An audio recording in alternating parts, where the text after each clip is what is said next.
Monster Hunter Rise. I have such mixed emotions for this game. On one hand, it's the same Monster Hunter I've always played and loved, but on the other, it feels like a completely different experience, especially from what most Monster Hunter fans expect from the series. But at the same time, has it really gone anywhere? Maybe it's just evolved.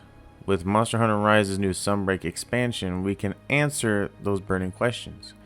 Did it leave me feeling more satisfied than when Rise itself released a little over a year ago? Not to say I wasn't happy with the title and the time I spent with it, but it just didn't have the longevity I had hoped for in a Monster Hunter title. To explain, I'm not an OG Monster Hunter player, but I have popped in and out of the series at different times. The most time I've spent in the Monster Hunter games before Rise are Monster Hunter Generations for 3DS, which was later ported to Switch, and Monster Hunter World when it released back in 2018 on the PlayStation 4. I love those games, especially World since it's the most recent and it's the title I've spent the most time with a little over 1,000 hours into. It easily became one of my favorite games of all time.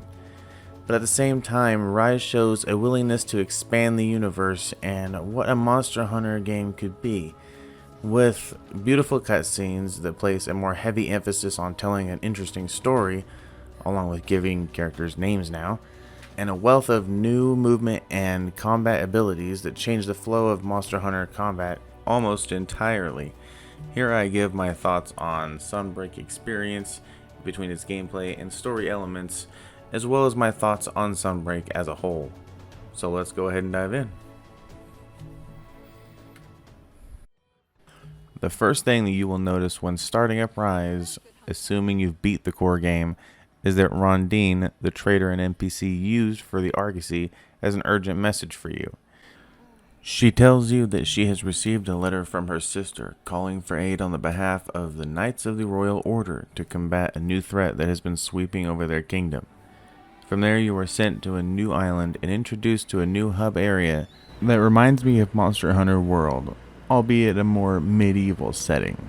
It's here that we met a great cast of characters that I really enjoyed getting to know, and it helped a lot that now there are certain story missions that you can play with follower NPCs that they will come and fight by your side, as it really helps to bond you with some of the new and the older characters from the original game.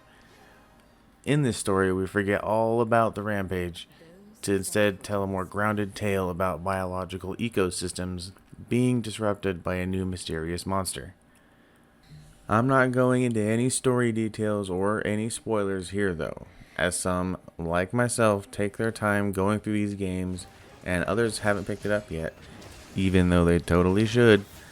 But I will say this, I think the story told in Sunbreak was much more interesting than anything in the core game, save for the Ibushi and Narwa drama with the village twins, where that kept losing me due to trying to shoehorn in the new rampage missions every now and again just for the sake of doing them.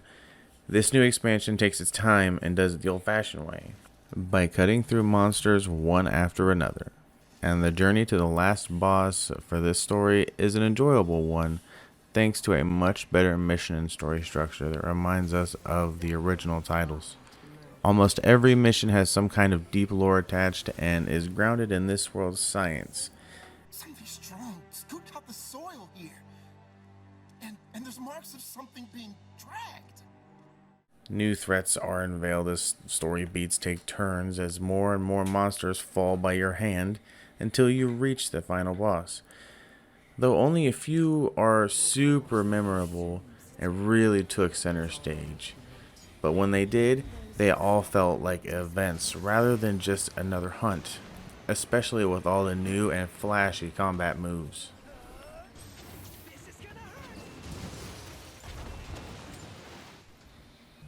The bread and butter to any Monster Hunter game is its combat. They are known for that slow, methodical, and visceral feeling combat that has to be legitimately studied and can't be button mashed to victory. All of that made Rise feel a bit odd for fans of the series. Combat could still be studied and methodical, but the pace of combat and your character's relative strength and speed to the monsters was much higher in base Rise, where monsters struggled to keep up. This was thanks to the wire bug, which has us zippering around monsters with zero issue through the core game. But that is no longer an issue in Sunbreak. The developers have gotten our techniques down and have adjusted accordingly because these master rank monsters mean business and they won't give you the chance to breathe if you make a mistake. For example, my first master ranked battle with a Guluyagu, I sorely underestimated him on the master rank difficulty, and I realized real quick how fast and aggressive these monsters are. This is how the developers are combating our crazy high maneuverability. This has put us on more of an even playing field than the core game, and that got the feeling of unease back when fighting the more intimidating foes like Rajang or returning series favorites like Gormagala.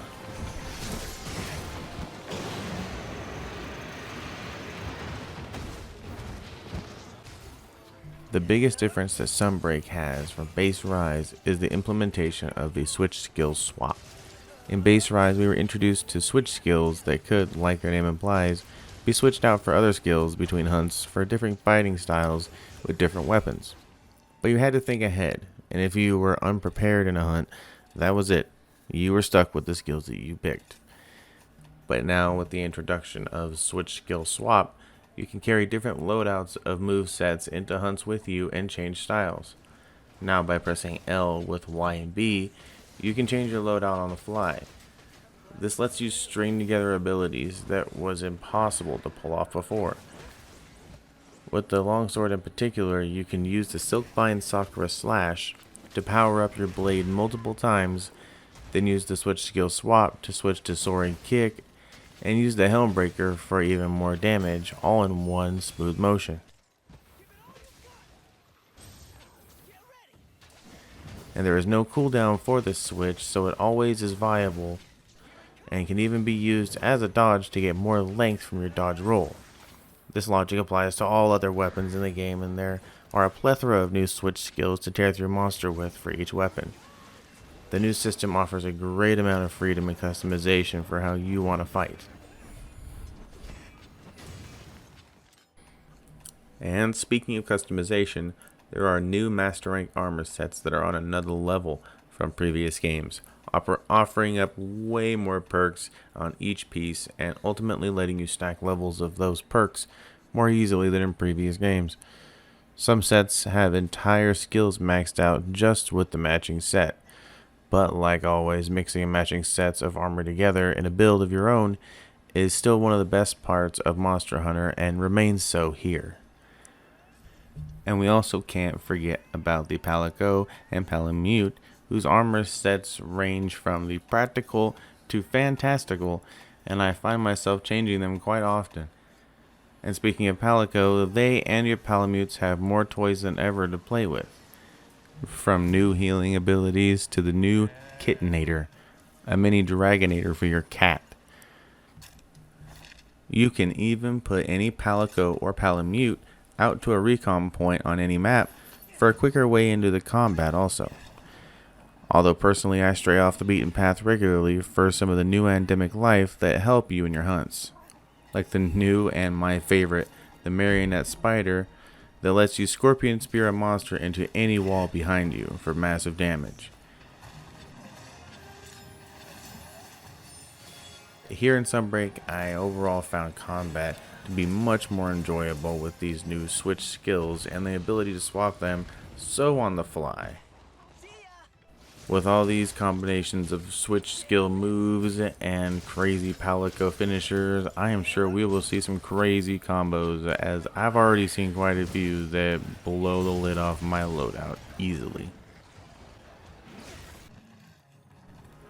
There is also a great endgame grind in Sunbreak, including how it directly ties in with the events of the story and its finale, which is why I won't go into too much detail here, as it would spoil the story finale. And I'm also still working through it, but that's another story. But the devs have also given a hard crank to the difficulty dial here too. It really feels like the devs heard people when they said Rise was too easy.